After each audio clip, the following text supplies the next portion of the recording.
Gonna start this video off by giving you a spoiler alert. This season of TV wrapped up about a week ago, so I will be talking about the events that occurred during this season in detail, somewhat. So if you haven't watched it yet and you're planning on it, best to steer clear. If you have watched it or you don't care, then you're good to stick around. Alright, let's get started.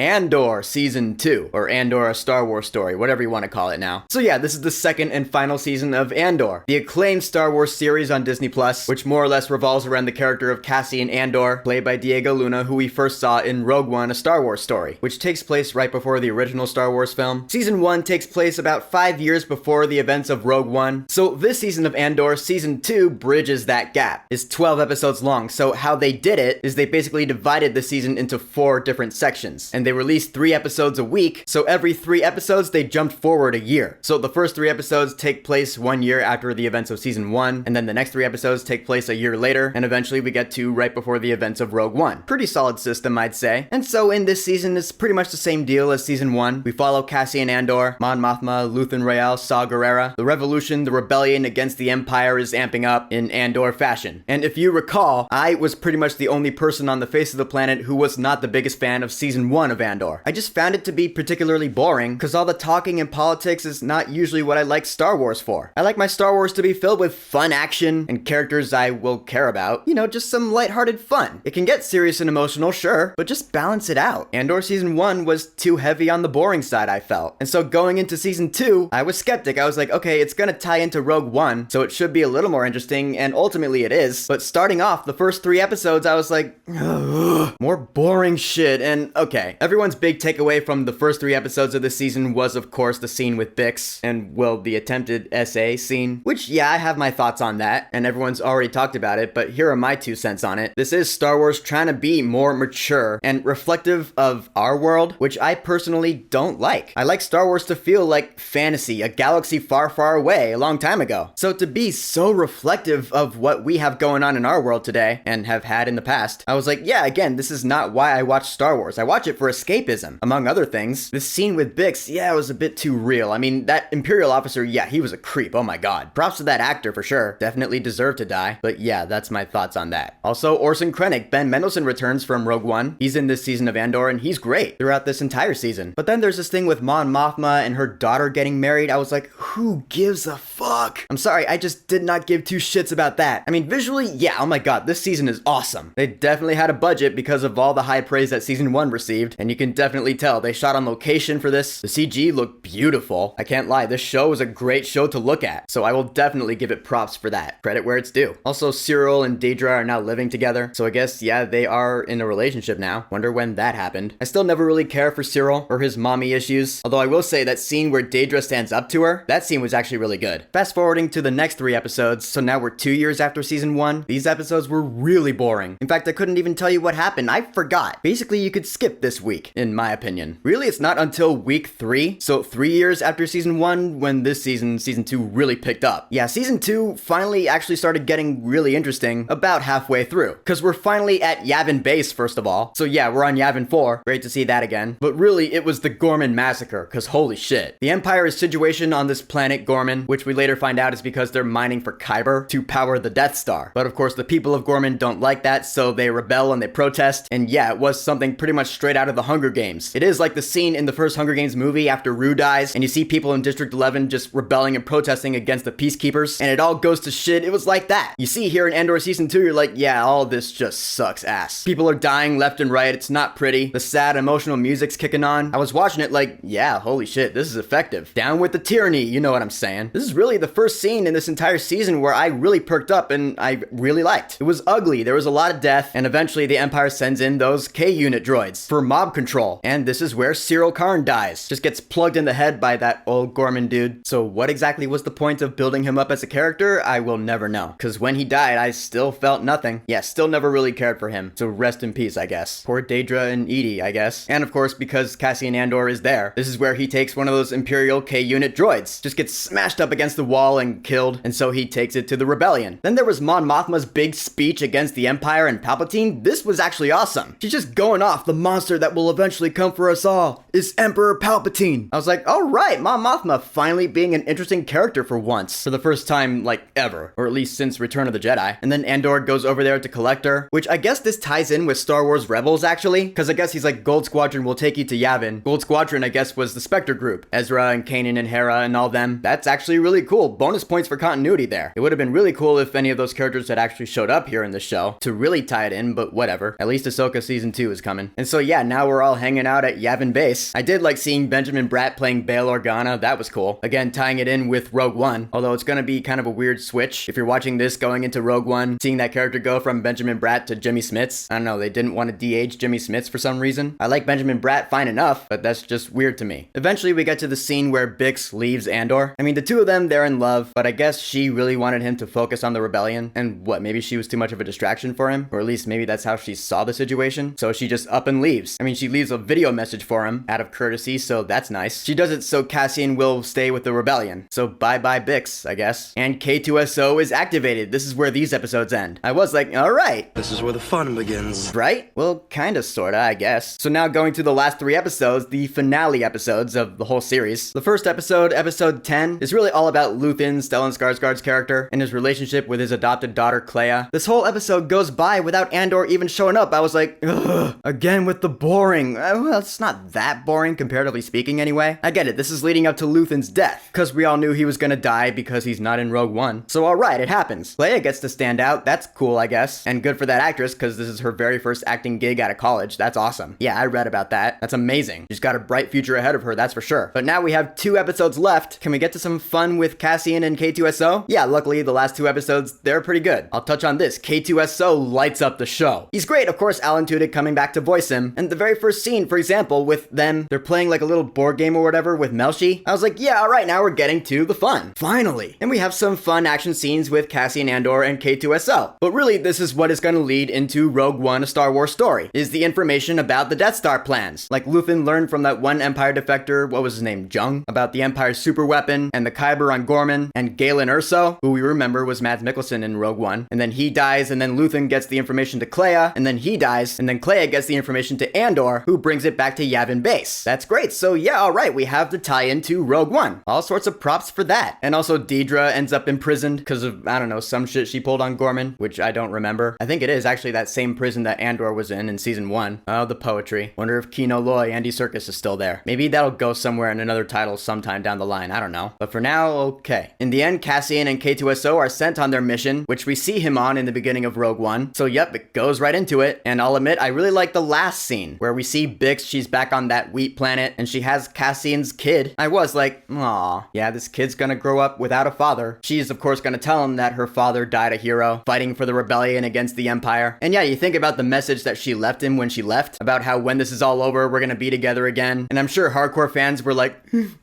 crying tears. I wasn't that emotional about it, but I was like, oh shit, that was good. That was emotional. So the fact that Bix is now without him, but she has his kid, yeah, I was like, alright, this isn't half bad. This is actually pretty good. In the end, I will say, Andor Season 2, it was decent. Still not my favorite thing to come out of Star Wars ever. In fact, for half of this season in the beginning, it was slow and boring. Like I found Season 1, at least in my opinion. Like to me, it took this show a season and a half to get really good. Yeah, there was some good stuff in Season 1 with the prison and Andy Serkis. That was about as good as the second half of this season. So ultimately, if I were to give a consensus on this entire show, I'd say it's alright. Mostly boring and slow, with characters you don't really care about, but then towards the end of both seasons, there's some pretty cool Star Wars emotional stuff. The visual effects are beautiful, both CG and practical wise. The set design is great. The music is there. Nothing particularly interesting about the score. But yeah, those are my thoughts on Andor. So, Andor Season 2, have you watched it all? What are your thoughts on it? Whatever you think, go ahead and leave a comment. And of course, thank you for subscribing. Now if you'll excuse me, Babe and I are playing Persona 5 Royal. We just started the second palace, so we're barely into the game. It's gonna be a fun 2 months. Peace!